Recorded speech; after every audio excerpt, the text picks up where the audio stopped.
Welcome to the Social Impact Level Up podcast. This is where we blur the lines between business, nonprofit, and impact. Social entrepreneurs in our community share their stories of how they are changing the world and building a legacy of health, wealth, happiness, and wellness. I'm your host, Wendy V, along with my co-host, Rodrigo Bravo. Together, we're social entrepreneurs building a collective of impactful humans who are going to make this world a better place. We hope you'll join us. Here's today's episode. This manifesting your ideal client conversation was so good, we had to bring it back and have a second part of the conversation. Fortunately, you'll hear some of our community members came back for the next part of it, part 2, and some new folks where we continue to learn and grow together as a community. Thank you for being here for this episode, and now let's jump right into it. Last week, we talked a little bit about, with ideal clients, how do you find them? Where do they come from? What does that feel like? I mentioned intuition as part of it for me and things that I do as I connect to others. I'm always looking for what lights me up, what makes me excited, and how that can match me to the clients that I want. So I gave an example of working with some Latinas and Latina entrepreneurs that I met through another Latina entrepreneur who kind of connected me to her network.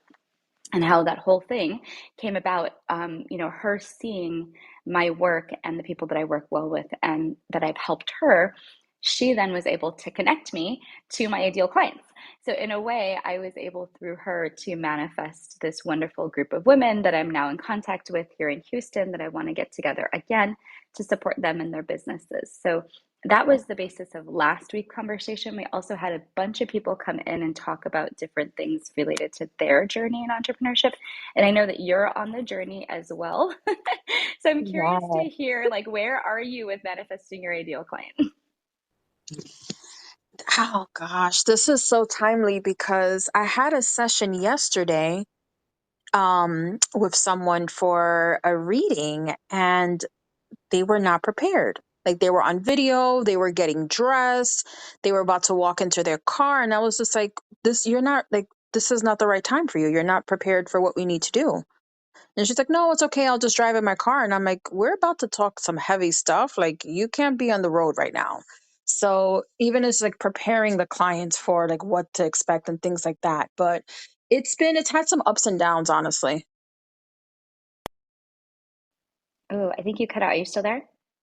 Yep, I'm here. Can you hear me? Oh, yeah. Okay. Yep. There you are. It just cut out for just a second. Well, and that's interesting to hear because you do hear sometimes your ideal client is the client who's ready to receive the help.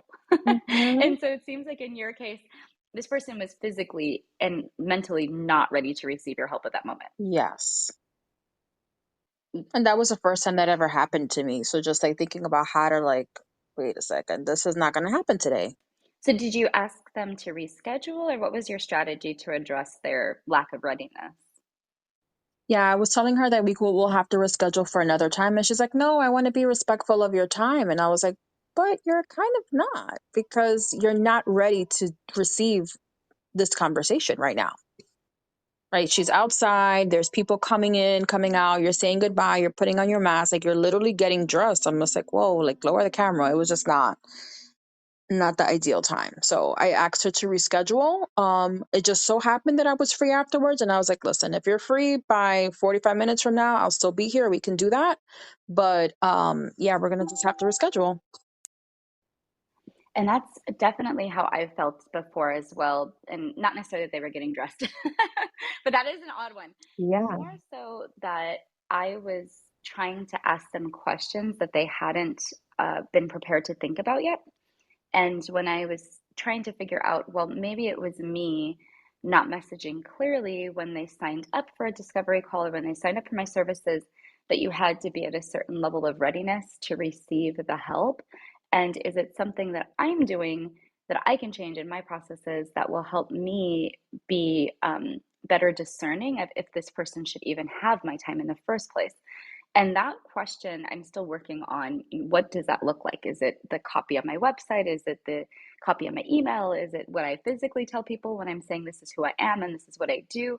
So I think that that's a really good question you could ask yourself too, is there a way to make sure that the people who sign up with you know what it means, what they're getting into and what level of readiness you're expecting them to be at before they hop on the Zoom or the whatever thing you're doing with them? Yeah, definitely. And I think that's what ended up happening with this session.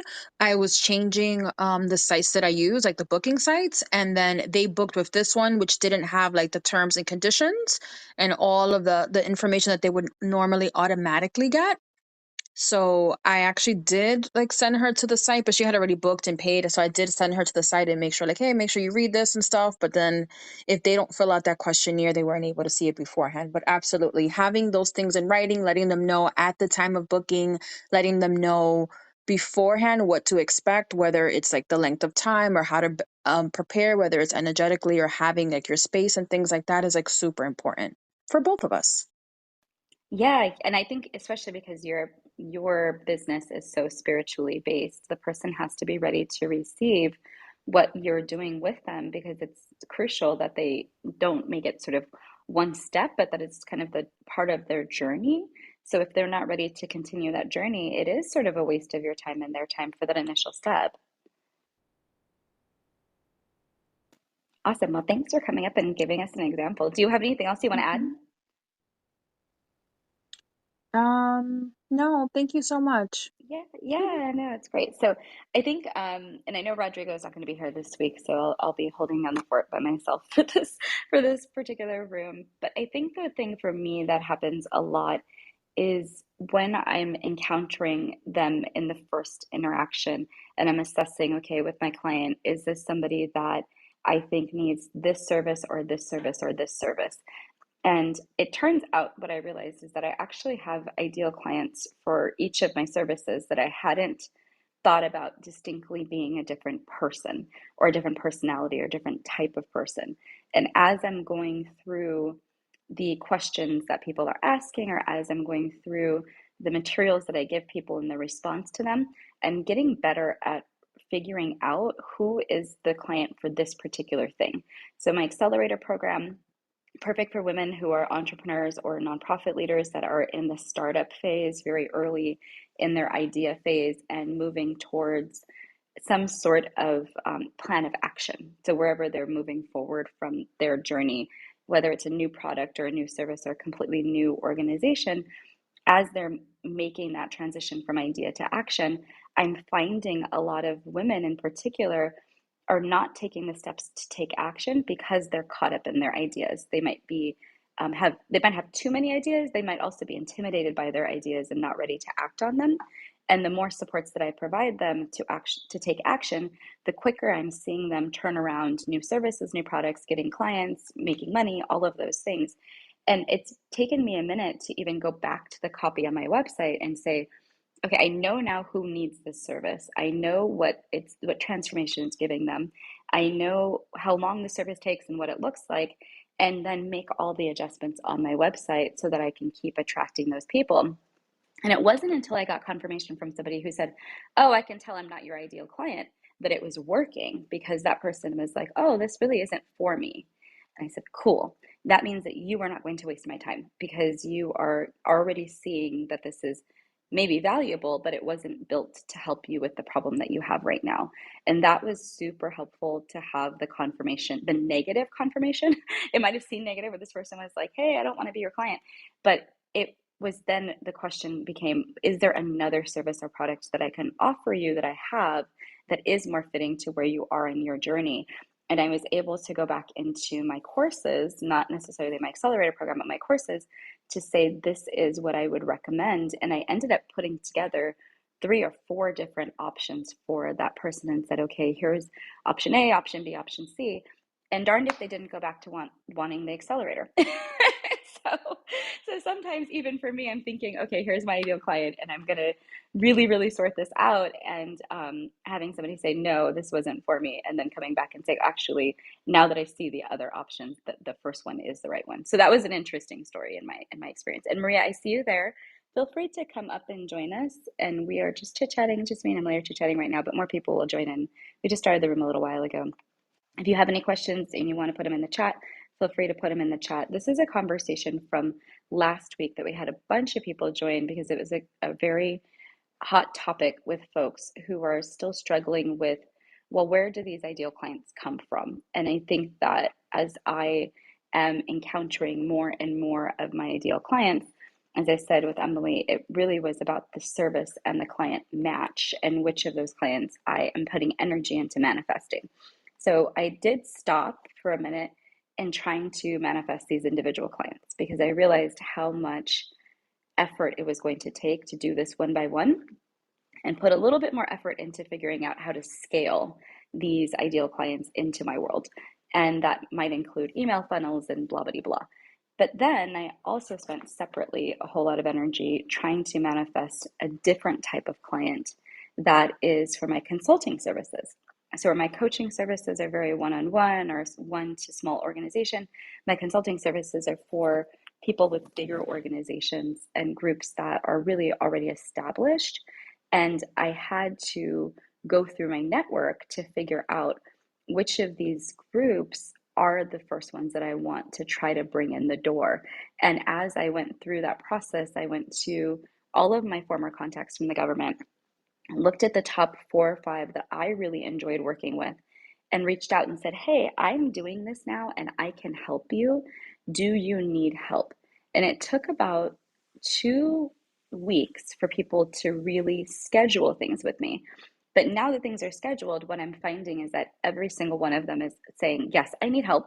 I need help, particularly with this thing. And I know that you can help me because I've worked with you before in a similar capacity. And it is completely different from the conversations that I have with my coaching groups, whether it's individual or group coaching, because a lot of them don't know my skill set. They don't know me. I'm new to them. And these other consulting clients have worked with me for years and years and trust me already. So right there, that even tells me that I have to speak to them different in order to really and think about them different and manifest them different because they already are coming to me with completely different energy. So I don't know if that helps you at all, Emily, to hear that as well. Yeah, definitely. Do you think that they learn this more through the copy or through like the copy of like your offer or through that like initial conversation with you? Both. I would say both.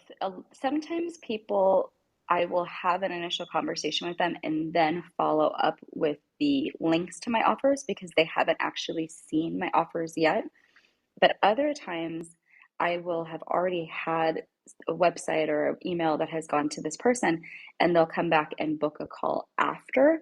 And I feel like the one that's more prepared is the person who's read the copy on the website prior to getting to me, or has seen some of my Instagram posts, or has maybe taken a webinar or something like that. That person has a very different conversation. The other thing I've realized though is I have skills that I don't advertise on my website very well. And in those conversations, sometimes what happens is that I will offer them a suggestion that's a little bit outside the box, and they'll kind of give me a side eye, like, how did you know that? And I'll say, oh, well, I'm also an expert in this and this and this. And they will remind me that that is not on my website. So then I have to go back and say, well, look at my website copy and say, well, why didn't I think to put that thing on my website? Or what was it that was missing from my website that didn't tell this person I'm also an expert in this other thing? And how do I integrate it in without seeming like disjointed and all over the place? So I'm still working on the copy to person ratio. I don't know if that's really a thing, but it really, for me, is figuring out that copy and then making sure when I'm in the conversation that they know not only the stuff they've read, but the stuff that I also do besides that. So Emily, does that make sense with the copy question? Yes, it does. Thank you. Cool, cool. So hey Tasha, welcome. Thanks for joining. Hello. I am sorry I'm late. Thought I had a presentation tomorrow that I was scrambling to prepare for, and then it got rescheduled. So now I'm trying to catch up with what's on topic today. This is our conversation from last week about manifesting your ideal client that we're continuing this week because so many people want to talk about it. So I rescheduled a second room, and Emily and I were just going through some of the ideas about how do you actually know when somebody's your ideal client and that they're actually ready for the help. And I know you do a lot of helping too. And Emily gave an example earlier about a client that was absolutely not ready in the moment to receive her help, but had to reschedule for a little bit later. So that's where we've gotten to today. And feel free to take us in whatever road you think in this topic what you want to go down.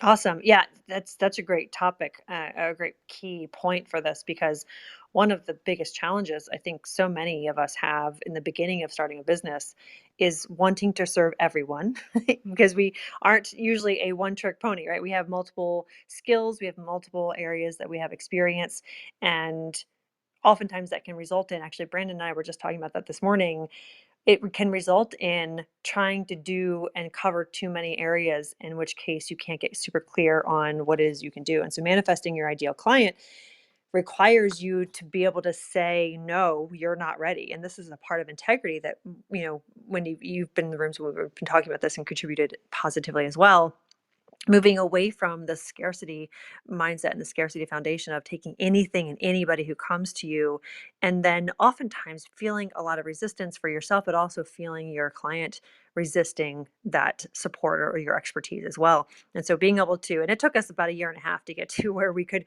figure out who our ideal client was and create multiple levels of service to the different levels of clientele we had. So people who are just beginning their perfectionism and healing recovery journey, people who have just identified that they have these patterns, that's a completely different conversation than someone who's been on personal development journey for 15 or 20 years and is already ingrained in the healing practice but haven't necessarily addressed the perfectionism piece of it. And so understanding that you can have more than one ideal client, but just making sure that you're serving them where they are is it takes some practice. It takes also some uh, doing it messy for a little while. We one of the things we realized is last year we created a course that was all encompassing. It was so much information. It was so intense, and there was so much depth to it.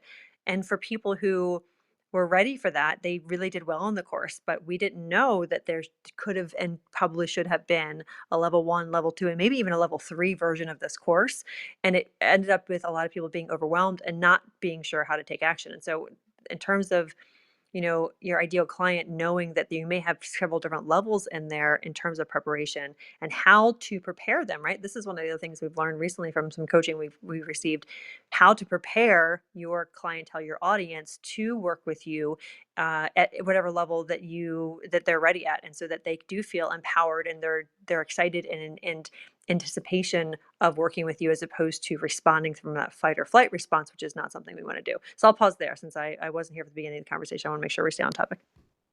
Oh, yeah, that was totally on topic. And yes, absolutely working with integrity and being able to deliver what you promise, right? So if you're struggling to get them through the process and you're not able to deliver what you promised, then both of you are going to be frustrated. And that's not really what you want, not only for your own reputation, but you want the outcomes for the person who came to you for help.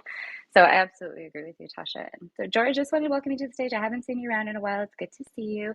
What are you thinking about related to this topic? Hi, Wendy. Well, I agree with Tasha. Sometimes we do too many things, right? I have a couple of different businesses, but the business I'm going to talk about today is my Siembra Academy, which is specifically help for culturally based business owners. I think that my model is just basically providing freemium content. So I do a lot of free stuff. I do a lot of free lives. I talk to people. I help people. I answer questions in forums, and then I invite them into my community. I have a Facebook group that's about 247 business owners right now.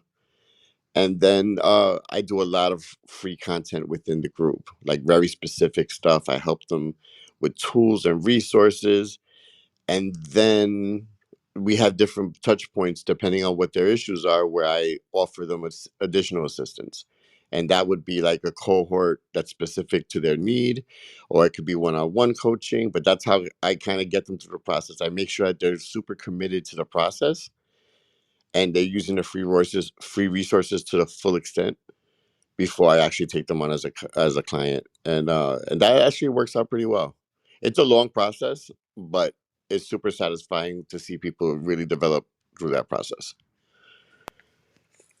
That's cool. So your freemium content is both in the group and outside of the group, but you're pointing them to something once you have the relationship a little deeper, it sounds like.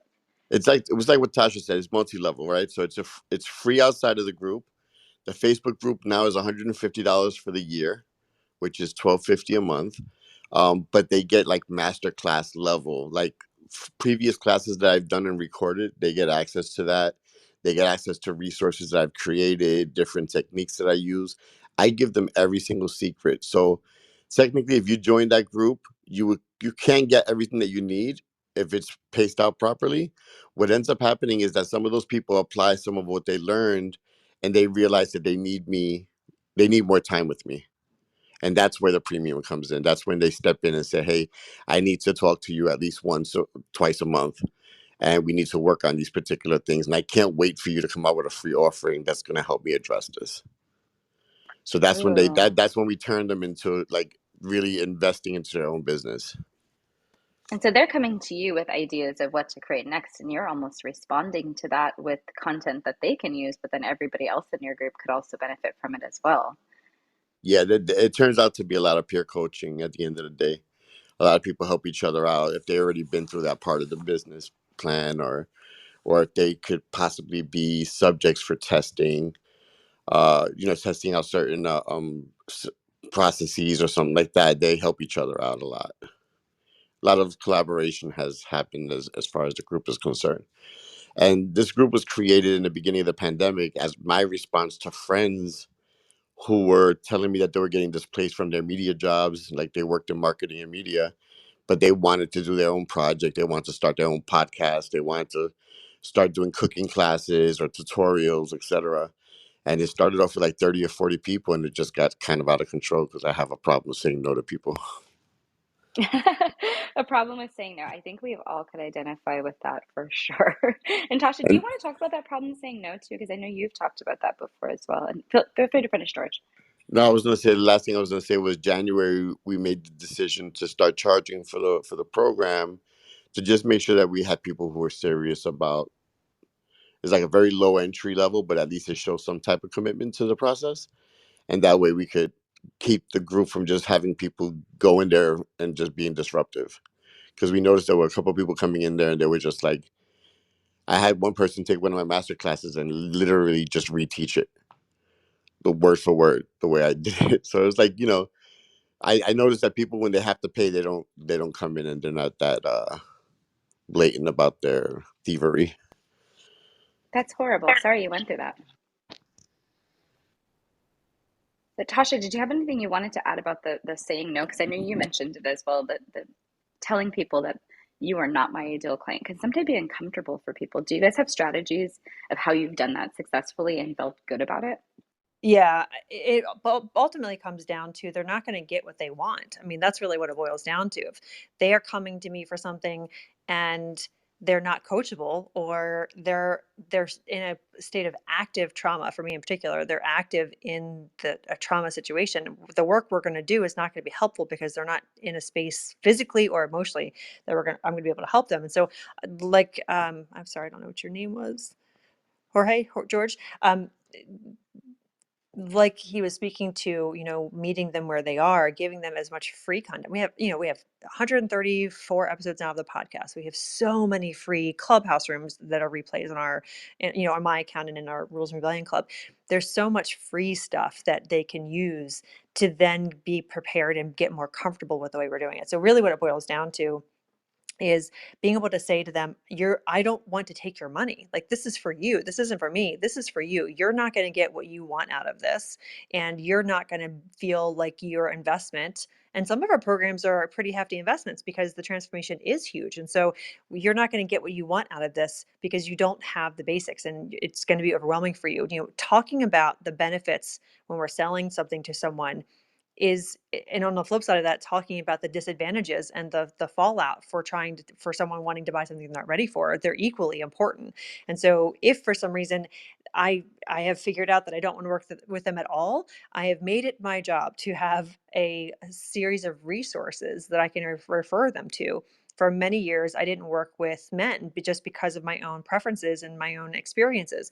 And when men would approach me wanting to work with me or do private coaching, I would refer them to other coaches who I knew had integrity, who were aligned with the person that to the degree I could tell that aligned with their values or their needs, and connect them. And so I'm still adding value without having to compromise on my core values. So in terms of saying no, it's truly just a matter of being honest with yourself, knowing what your core values are. And this was a process, right? For me, it took a couple of years to figure out in business what my values were and what I was and was not willing to allow in our business space. And much like you were saying, George, in our community, it needs to be safe community, because part of what we're doing is helping people feel safe in their recovery out of trauma. And so if someone is in there and is not able to maintain that environment, then it's not going to be beneficial for anybody or them. And so it really boils down to having a library of resources or a network of resources, so that if you can't say yes because of your own alignment, your goals, you can point them in a direction where they can still get help. And I think that's where it comes into, serving at the highest level, in addition to the free service or the free products or the free offerings that we have. And I like the idea of knowing that you also have people that you trust to refer them to. That, to me, the warm handoff to me makes me feel good about saying, no, you are not my person, because I know you'll still get some sort of service from somebody that is either at my caliber, that has a different specialty, or is someone I trust to even coach me, for example. Those things are really, really important. So yeah, George, do you want to jump back in? Yeah, so sometimes those people are right in the group, in my Siembra group. So, there's, for example, there's a young lady who I coach named Tennille, who is like the queen of Pinterest right now. And she does Pinterest coaching, but she originally came to me wanting to transition out of the Board of Education in Miami into a position of owning a VA company. She wanted to do virtual assistant work. And she tried that. She ended up quitting her job. She ended up leaving the Board of Ed and trying that out, and realized that it wasn't for her. But through the process, she discovered that she really liked the customers that she had that were Pinterest clients. And she thought that was really fun, and she really liked it. And she just completely pivoted towards Pinterest content. And I don't really specialize in Pinterest content. So sometimes I'll invite Tennille to come in and do Q&As for the crew and just have a conversation about how they could have the best Pinterest page they could possibly have. So it's the students are sometimes the teachers.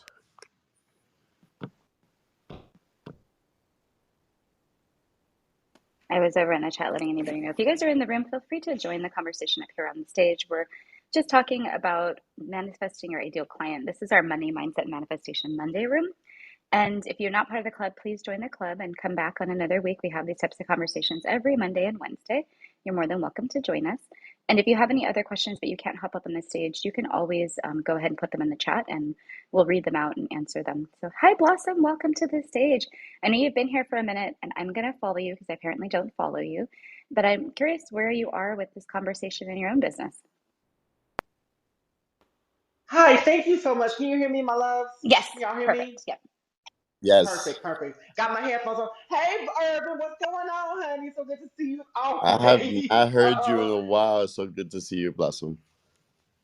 Same. And thank you so much for creating this space. So it's interesting because I'm going through this transition where I'm leaving my 8 to 5 and I'm finally moving more into that entrepreneur that I'm supposed to be, that's in my natal chart supposed to be. And, I'm just in this weird space. But the clients I have worked with, which I'm just so grateful for, I'm a spiritual coach. And so I use the power of tarot, the places in your natal chart to be able to navigate you to the best potential of yourself. So everything that's on the outside, like the type of work you do, doesn't matter to me. I'm much more about building the person up themselves. How can I navigate you? How can I help coach you to remove the blockages for you to show up better in your line of work is pretty much my goal. And for me, it's interesting in the spiritual realm because spirituality is so not a monolith, it's so expansive. And so for me, I have not yet come across people who I've not been a perfect good match with, because one thing about me is I don't believe in coincidence, I believe in alignment. And I believe that people that I attract are meant to come see me for a reason. And so, whatever that reason is, yes, it is about meeting somebody in the middle where they are, but it's also about them wanting to do the work. And with that, it becomes this whole trial and error kind of thing. I've had a lot of people refer people to me, but I have never referred out. I've never had that issue. But I will say it's very, very interesting as I'm learning entrepreneurship because entrepreneurship was the one thing that scared me. And me being forced out of my 8 to 5 job has made me realize my purpose and my life and what I should be doing and how passionate, drawn I am.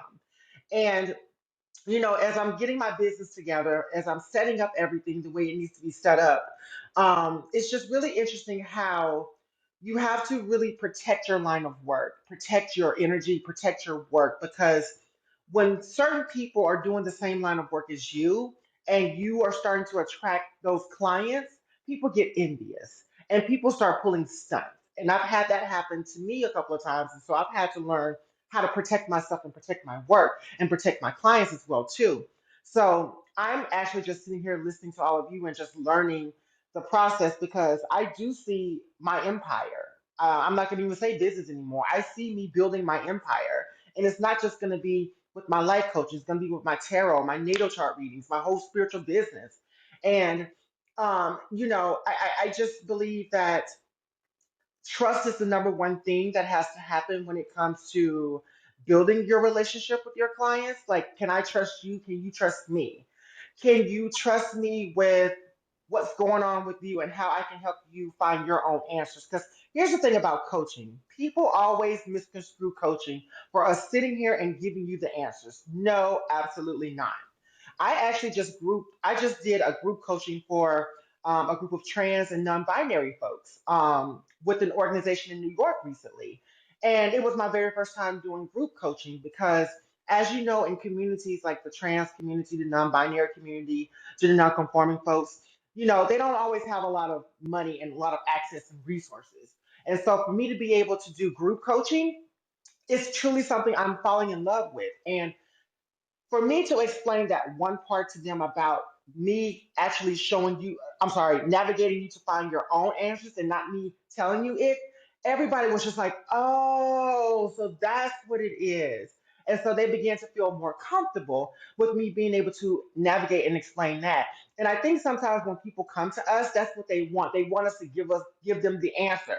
They want us to do X, Y, and Z while they do nothing. And that's not how it works. And so just learning how to navigate that and building that string of trust and building those bridges is something that I'm just like navigating through at the moment. So thank you all for letting me share space with all of you wonderful people. And I'm just here to listen, take down notes because that's the Gemini moon in me. So have at I it. love it. Yeah, and you aligned well in this room because I also was by the universe forced out of my 8 to 5 and into entrepreneurship with the Spirit Aligns business. And I'm bringing in all the woo woo things that I love, my crystals, my Reiki, my all of my things to show people that we're holistic beings. And if you are not yet on a spiritual journey, it doesn't mean that these tools aren't available to you to get some benefit from them, even if you don't know anything about them. Let me introduce you to them so that you can build them in your tool belt and use them the same as some of us who, are a little deeper in our spiritual journey. So love what you're doing. Also, just want to say yes to representing the trans community and non-binary, non-gender conforming people with yourself being the role model. I think that that's so important that people see someone who is doing something that is like them. And it doesn't always have to be looking or sounding or exactly like them, but it's just that they are able to see enough of themselves in that person to really be inspired to move forward in their passion and their purpose. And I think that's really cool that you were able to find that with that group. So congratulations on that. But I wanted to see, Emily, if you had anything you thought of when Blossom was sharing, because you also have a very Spirit Aligned business as well. And we were talking really earlier about people not being ready for the work with you, and particularly because it is so heavy and things that they have to do. Do you want to share anything else? And I know Blossom just hopped on the phone, but feel free to share, Emily. Yes, definitely. That resonated so much, Blossom, with saying that they want you or expect you to give them the answers. And I'm like, that's not how it works. And spirit doesn't work that way. So if you're coming to me for a reading or a session And you're getting like channeled information. Like sometimes, you're going to hear what you're supposed to hear, and it may not be what you necessarily want to hear or what you came for, especially when you're trying to get to the root of the problem, right? You may be coming for like advice about a relationship or about your job, but really what's beneath the surface is like your relationship with your mom or with yourself or other things. So you have to be ready and open and willing to listen to that, but also to do the work. Because the session that I was talking about yesterday at the beginning, Wendy, she was like, "Yeah, my last reading told me that. My last session told me this," and I was like, "So maybe you were brought to me as a reminder that you need to work on these things." Yeah, that makes sense. Anybody else want to add? Yeah, I wanted to just, one of the things that you were able to tap into there, Blossom, that I just love is that what can happen when we're starting coaching, especially at the beginning, we want so desperately, and sometimes it's desperate, sometimes we are so pulled to serve that we end up compromising our own value in terms of what we're willing to get paid so that we can serve the people who need it. And my God, I'm just so grateful that you were able to see a way to serve the people who need it and also not compromise yourself, because oftentimes that's not a lesson that many coaches learn until decades into their work, and it can be really challenging. And also, the thing I wanted to thank you for is showing the people that you're guiding, showing that community of trans and non-binary, non-conforming gender community, that their truest self is coming from within. And this is one of the biggest problems we see in so many, I've seen in so much coaching, is that there's a person who people look up to and they have all the answers. And so what that does is it creates another level of dependency on someone outside of themselves. And the queer community has had so much pressure and expectation and so much just ugliness coming from the outside, and that's a really understatement, I know, from the outside of the world, that all, even though the average human has that experience, this community in particular gets beaten up emotionally, mentally, unfortunately physically. And so for them to hear from you that I don't have the answer for you, you have the answer, and to help them build that trust again, that is where true transformation happens. When people can start to see that they can trust themselves, that they have the answers. It's a matter of you holding a mirror up and offering your perspective and showing them the bigger picture that they can't always see. That's how you manifest more and more and more ideal clients, because you're doing the actual work with them. You're co-creating that experience. And there's just nothing more magical than helping someone see how beautiful they are inside, how they've had it the whole time, and it's the outside world that convinced them they didn't, and that you can be the catalyst to help them go back inward. So thank you for doing the work that you're doing, and congratulations for not compromising what you know that you needed to get paid, and also finding a way to serve people who can't yet afford what you, I'm sure, need to be, if you're not already charging for your own private coaching. So thank you for being here, and thank you for sharing that. Thank you, Tasha. I really appreciate that. So every conversation I have that Blossom's involved in is always super deep, and I appreciate you so much. Um, I'm gonna get away from the spiritual side. I'm very spiritual in my business as well, even though I'm not. I don't advertise it. It does become a spiritual process with me. But I want to talk a little bit about the business side. On the business side, you said that you haven't really found too many people that actually match up to you. So I just want you to be very flexible, and I want you to go to places where the conversations are being had. Like, this is a great place. Clubhouse is a great place for coach level people to kind of figure out the business side of things, right? But go to the forums with where some of the young folks that are having these conversations about the trauma, about the neglect, about the violence, and just listen to them. Just listen to them and try to pivot with solutions that are going to help them, because at the end of the day, yes, you're going to need to find people that you align with. That's at the very top level. But you're also going to be, your solution. What you're doing is a solution for somebody. And you may, through that research, realize that you have to step down a notch or two to kind of create solutions for people to bring them in on an entry level, and have them get ready for the coaching. So maybe it's conversations, maybe it's lives where you share your experiences, maybe it's conversations with other activists and advocates where you talk about different scenarios and different situations that are trending in the community. There's a lot of ways to have those conversations and research what people are feeling, so that you could be the best coach you could possibly be. I hope I explained that right. But if not, we can talk offline, and I can guide you and show you some examples of people that are doing it well. Ashe, I would love that. Cool. That's a great tip too, the listening to people who are having these conversations. I think sometimes when you're trying to be the solution, you don't leave space for people to tell you and inform you about what it is that they need.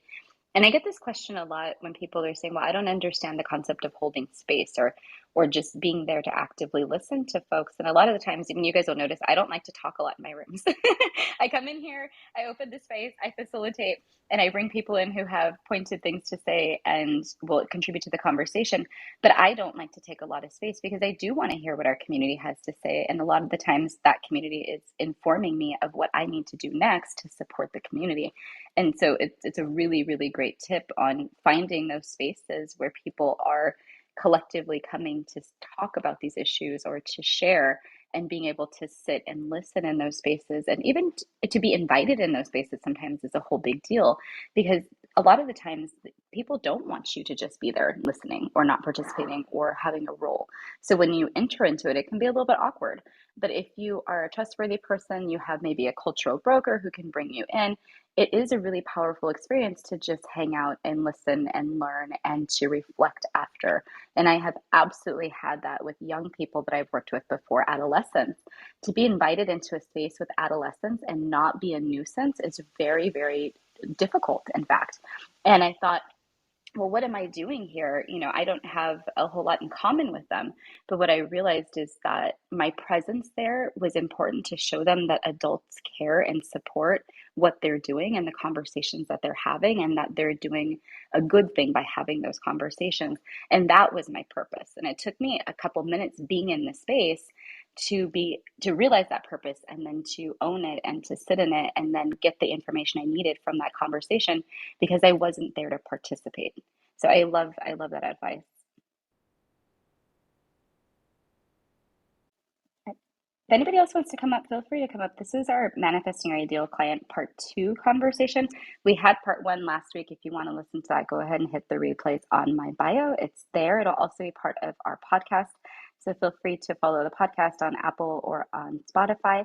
And this is, if you're not part of the club, this is our Social Impact Level Up Club. We have deep conversations like that, like this, in this club all the time, because this is what this club was formed for. It was for entrepreneurs and nonprofit leaders who want to change the world, have a mission to do so, are working in their purpose, and want to have the spaces to talk about the issues that we are passionate about, and also want to connect to others for support and guidance, and to share. And I do think that there's power in having such a big, diverse set of people in this club doing different things, because we can all collectively help elevate each other's missions. So feel free, if you're just hanging out listening, to come up and join us on the stage and join the conversation. But I'm going to go back to the group who is here on the stage and say, we've got about a little over 15 minutes, or a little under 15 minutes left. I want to leave space for any knowledge or anything that comes from you guys to the community, to just have you guys share. So popcorn style, if anybody thinks of anything, just jump in. I can't remember if I said this last week, Wendy, so I'm sorry if you're going to have to remove this from the replay. But for me, this has become, in terms of manifesting your ideal client, two things have been at the forefront of my intention and my filter in doing this. One of them is preparation, and the other one is embodiment. And I'll just briefly explain what those two things are, and then would love to hear if anybody else has any thoughts on that. Preparation is preparing for the thing you want. So are you prepared for, this is a question I've been asking myself as I'm leveling up and I'm working through another layer of money trauma and all of these things. Am I prepared for the abundance that I want? Am I actually ready for an influx of cash flow, of audience, of visibility, of customers and clients? Am I actually prepared for that? And in some circumstances, I can see that I'm not. And so one of the things that I'm doing right now to lean into the manifestation of your ideal client is to close up those little holes, close those gaps, and make sure that all of the systems are in place, the communication methods with our team is in place, so that we really are prepared for the ideal clients. And as I've been doing this work, they are coming. And it's such a gratifying thing, because this is what I teach. And I've done this in other chapters of my business and my personal life as well. It's about preparing for the thing that you say you want. It's not necessarily about chasing it or strategizing to it. It's about preparing and being confident to handle what the thing is that you want, the things or the experiences with the clients. And then the other part is embodiment. You know, it's very easy to see what other people can do to solve their problems and to offer, reflection and feedback as they share what their challenges are in your area of expertise, and then give them a step-by-step system to get there. And oftentimes it works, but it's much more effective, and you are going to attract many more of those clients that you can truly serve those things. And so one of the things that those of you who don't, husband and I are in business together. He's my husband and my business partner. One of the things we're doing right now is we're going to start working through all of our course programs, all of our private coaching programs, and we're going to be going through all of the stuff that we offer in terms of worksheets and templates and exercises to revisit them and see what comes up for us when we're actually using our own stuff, because a lot of it has become so second nature that sometimes we forget to go back to the basics. And so the embodiment of our core values, of our exercises, of our practices that we encourage and guide our members through, as well as our private coaching clients, embodying that truth, it makes it so much easier to attract who you're intending to work with in your ideal client, because you can speak first-handedly about the experience. Even if you've done this exercise or done this work, a decade ago, revisiting it and embodying those aspects is really powerful, and it makes it really easy for people to say, hey, that's my person. That person, they get me. They get exactly what I'm going through, and they're showing me step by step that they're doing this work too, maybe at another level, but it's also something that they're actively living. So I just wanted to pass along, preparation and embodiment are crucial in my experience and through many of the clients we've helped in terms of manifesting your ideal client. Yeah, Tasha, you're so spot on. I think I'm gonna have to have you as a guest, you and Wendy as guests on my Siembra sessions. Yeah, so being your own client is definitely on the list, especially if you are providing solutions that once you've needed, like that's a common theme for us. We want to be the solution of a problem that we didn't get solved, that we had to learn the hard way through. My framework is audit, align, and amplify. So all the people that come into the Siembra community, I put them through a bunch of exercises where we definitely take a look at and audit what it is they're trying to do. We align the things that need to be aligned, and then we show them how to market themselves in a very genuine and authentic voice. So those are the three words that kind of like take over for the particular academy that I'm running right now. I've got one thing, and I think I'm a little tapped in, so I may be getting some intuitive messages here, but boundaries are very, very important in this line of work. And the thing is, when we attract clients, see, this is how we have to understand this. Duality exists. For every good thing, there's always a bad thing that's running concurrently with it, right? And the thing is, as you attract good, intentional clients, there are some clients, you're going to also attract clients that are very much, you know what I mean, a little bit more harsh than others. And so the thing is, where you put your boundaries is very, very important, because you have to learn where to put your energy and where to put your time. Because if you're putting your energy and time in a place where it's wasted, you're depleting your own energy. You're depleting your motivation in this work too. And the thing is, you have to be intentional on setting those boundaries, being clearly intentional on what it is that you want to achieve. Because the thing is, anybody can manifest clients. It's all about you networking, you building that trust, you building that bridge with your client, because ultimately they could have gone anywhere else, but they chose to go to you. And the thing is, when we talk about scarcity, because I'm going to have this conversation with a friend of mine who's a content creator. We want millions and millions of people to kind of admire us. Ultimately, that's the goal, to have a lot of people to kind of admire our work. But then we're not really being grateful for the people that we have already.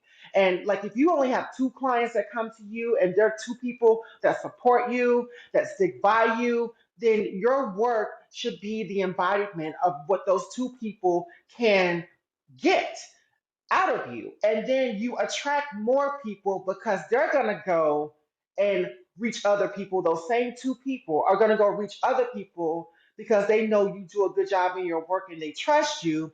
where you'll be able to attract more. And so sometimes with the whole coaching thing and with the whole content creating and whatever we're doing to build our empire, because I don't like to say business anymore, because it's really an empire that we're building. We each have our own empire. You know, we cannot measure certain things. And sometimes when we measure the impact of what our work does, sometimes we get into this mode where we start comparing ourselves, and that's not healthy. And that's the same conversation no matter what genre of work that you're doing, that you're going to run into. And so, for you to be able to be intentional on the work that you're doing, being confident that your work is making a difference because you love your work, you genuinely love your work. No, it doesn't matter how many followers that you have.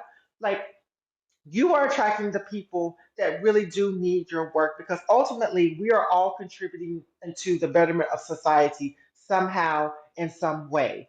And so ultimately the one thing I just want to land my plane on is, again, boundaries are very, very important. What you would put up with and what you will not put up with, building and establishing that trust and that communication, and really, really just laying down that foundation and not measuring, I don't want to say the success, but I think to a certain degree we do measure the success of our work, and it's not about the measurement of the success, because you're taking away from the enjoyment of what you're doing, and so that's just something that is intuitively coming to me. So I hope that resonates with at least one person in the room. So yeah. Absolutely does. And yes, the embodiment, all of the things that you guys just said really, really resonate. It reminded me of a story. So I'll close up with my story in just a minute, but I wanted to offer Emily if you had any other thoughts before we close up. Just thankful for this conversation as a new entrepreneur who like recently brought down my niche and things like that. It's really helpful to hear everyone's perspective. So super grateful for this conversation. Thank you. Yeah, I agree. I definitely agree. And I love that even a couple of us are more newer in the entrepreneur space. And of course, Tasha and George, you have a little bit more experience. Because it all of the messages that we received today are very powerful. And I will end with one story. I am actually about to release a book chapter in a compilation book called Sister Armor, which has a very, very cool cover, by the way. I just saw the cover this week. And it's getting ready to come out. It's all these female and healers and intuitives who have businesses and are coming together to share our stories so that other people can learn through our stories. And the publisher very much wanted us to have a lesson or something to go with it, a workbook or something like that. And one of the things that my spiritual teacher and Reiki master mentioned was that the story is the medicine. The ability for someone to see and reflect in your experience and to understand that you are there to support them, and they can reach out to someone who looks like them, talks like them, thinks like them, or whatever it is that they resonate with, that person will be there to support you if you need it. And just the power in knowing that. And as I was getting ready to write my story, the story that I wrote is the day that I lost my job. And that story is very traumatic for me, very, very traumatic. So it took a long time for it to actually come out. And now I'm very much at the point that Tasha was talking about, where it's like, oh no, I'm going to be seen. People are going to see my name. They're going to know this story. They're going to know the people in the story. They're going to look at my LinkedIn and know where I worked. And all of this fear and anxiety suddenly came back as I was doing the edits to my chapter. And I went, you know what? I really don't care. I don't care that people know this happened to me, or that people see these things that I was very upset about or ashamed of or whatever I felt like when it first happened, because I've come so far. And if somebody sees this journey and says, oh, that's inspiring to me, that helped me take my own steps, that helped me think through what I was doing or that I could improve on, whatever the case may be, it's absolutely worth putting this story out there. And so I think even now, this whole embodiment thing that I'm living is there's always a push and pull factor to anything. And even as you start putting yourself out there in these different ways, whether it's through content or through actually coaching, when you do those things, there's still, even for us, work to continue to be done. And I think that's the journey that I love, is that every time I get to a new step, I'm like, oh, let's unpack that layer. Oh, there's another layer. Okay, let's go. And I think I'm thriving on that. I think it feeds me, it fuels me, and it continues the journey that I'm on here in entrepreneurship. And so that's why I continue to show up for this community and continue to build this community and bring people together in this fashion, because I think it's important that people who are changing the world know that there is a group to support them and be behind them. Just as a reminder, this is the second part of manifesting your ideal client. If you missed the first one, head over to wherever you find us and listen to the first episode. There's more magical tips and information over there. Thank you for joining us for another episode of the Social Impact Level Up podcast. From me, Wendy V, and my co-host Rodrigo Bravo, we sincerely appreciate your follows, your likes, your subscribes, and your shares. Make sure that you're reaching out to us on social media. We'd love to hear from you. Have a wonderful day, and remember, keep changing the world.